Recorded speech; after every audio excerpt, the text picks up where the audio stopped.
নমস্কাৰ বন্ধুসকল, মই অন্য এটা ভিডিঅ'লৈ আপোনালোকক আকৌ এবাৰ স্বাগতম জনাইছোঁ।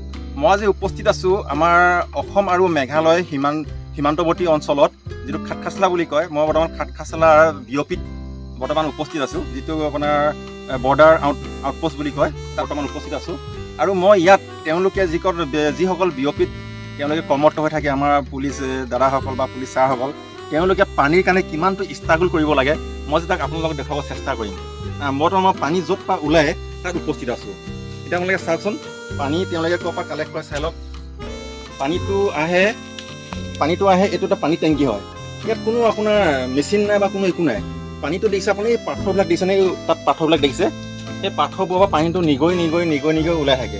আৰু তেওঁলোকে পানীটো ধৰি ৰাখিবৰ কাৰণে ইয়াত এটা টেংকি টাইপৰ বনাই দিছে, আৰু পানীটো ইয়াত ষ্টক হয়। আৰু তেওঁলোকে আহি পেলাই ইয়াত কি কৰে, এইটো দেখিছেনে? এইটো খুলি দিব, এয়া পানী আহি আছে। তেওঁলোকে ইয়াত গা ধুব আৰু যিকোনো কাম আৰু যিখিনি তেওঁলোকক কৰিবলগীয়া কাম এইখিনি তেওঁলোকে কৰি থাকে। দেখিছেনে কি অট'মেটিক চিষ্টেম। আৰু পানীটো ইয়াত সম্পূৰ্ণ পুৰা ফিল্টাৰ পানী। ইয়াত কোনো আয়ৰণ বোলা বস্তুটো নাই, একদম পুৰা সুন্দৰ পানী, ধুনীয়া পানী। কিন্তু পানীটোৰ কাৰণে আপুনি কমচে কম 45 ডিগ্ৰী এংগুলৰ পৰা আপুনি নামি আহিব লাগিব। তেওঁলোকৰ অফিচটো আছে ওপৰত, চাওক, তেওঁলোকৰ অফিচটো দেখিছেনে? এইটো ওপৰত দেখিছেনে? ঘৰ নিচিনা এটা দেখিছে, ওপৰত ঘৰ নিচিনা এটা দেখিছে তাত। এইটো প্ৰায় আপোনাৰ 45 ডিগ্ৰী এংগলে হ'ব। 45 ডিগ্ৰী এংগলে তেওঁলোকে নামিব লাগিব আৰু তেওঁলোকে এবাৰ উঠি যাব লাগিব। আৰু আমাৰ ভাইটিজন ইয়াতে কৰ্মৰত হৈ আছে। ভাইটিজন এজন আছে, ভাইটিৰ নামটো কি আছিলে? মোৰ নাম বিদয় কৰোঁ। আচ্ছা। ইয়াত কিমান দিন হ'ল ইয়াত তোমাৰ? আমাৰ ইয়াতে বিশেষ হোৱা নাই। নতুনকৈ আহিছে আৰু তেওঁলোকৰ ইউনিটটো ইয়াত নতুনকৈ আহিছে। ইয়াত তেওঁলোকক দিছে, মানে তেওঁলোকে তাকে আমিও চাব আহিলোঁ, ক'ত কেনেকুৱা আছে, পানী দুনি আছে নে তাকে চাব আহিলোঁ। তেওঁলোকে পানীৰ কাৰণে কিমান ষ্ট্ৰাগল কৰে। এতিয়া বলকচোন উঠি যাওঁ, তেওঁলোকৰ অফিচটোলৈ উঠি যাওঁ। কেনেকৈ চাওক আপোনালোকে, 45 ডিগ্ৰী এংগলত কেনেকৈ উঠি যাব লাগিব চাওক। হয়তো আমাৰ তলৰ মানুহ যদি হয়, হয়তো একেদিনাই এবাৰ চাকৰি এৰি পলাব চাগে। কাৰণ চাওক উঠিবলৈ কিমান কষ্ট। এইটো আপোনাৰ পৰা 45 ডিগ্ৰী এংগলে হ'ব। চাওক বৰ্তমান আমি উঠি আছোঁ। এয়া এওঁ উঠি আছে, আমাৰ হাছাম ছাৰ উঠি আছে, আৰু ভাইটি উঠি আছে। এইটো পানী টেংকি ঘৰটো দেখিছেনে? এতিয়া আমি 10% পাইছোঁহে, আৰু বহুত উঠিব লাগিব। মোৰ দেখোন শ্বাসটো ফুলিয়ে গ'ল, ভাগৰ লাগি গ'ল। গতিকে চাওকচোন, পাহাৰত পানীৰ কাৰণে কিমান কষ্ট, কিমান অভাৱ পানী।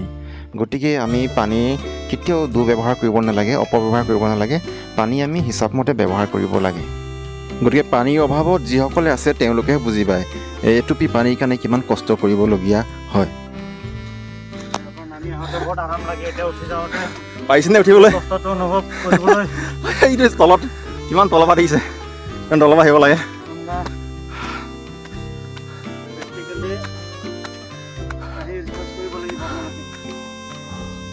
আৰু আছে ইয়াত আপুনি বাল্টিং লৈ উঠি অহাটো আপোনাৰ ইয়াত অসম্ভৱ।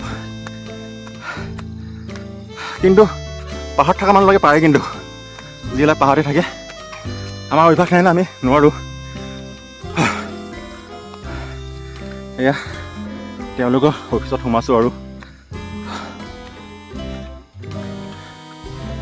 এইটো আছে বিঅপি অফিচটো। বিঅপি অফিচটো মই আপোনালোকক ইয়াৰ পৰাই দেখুৱাই দিছোঁ। এইটো বিঅপি অফিচটো, এইটো অসম আৰু মেঘালয় সীমান্তত অৱস্থিত খাটখাছলাৰ বিঅপি। যদি ভিডিঅ'টো ভাল লাগে আপোনালোকে লাইক কৰি দিব আৰু চেনেলটো ছাবস্ক্ৰাইব কৰি দিব।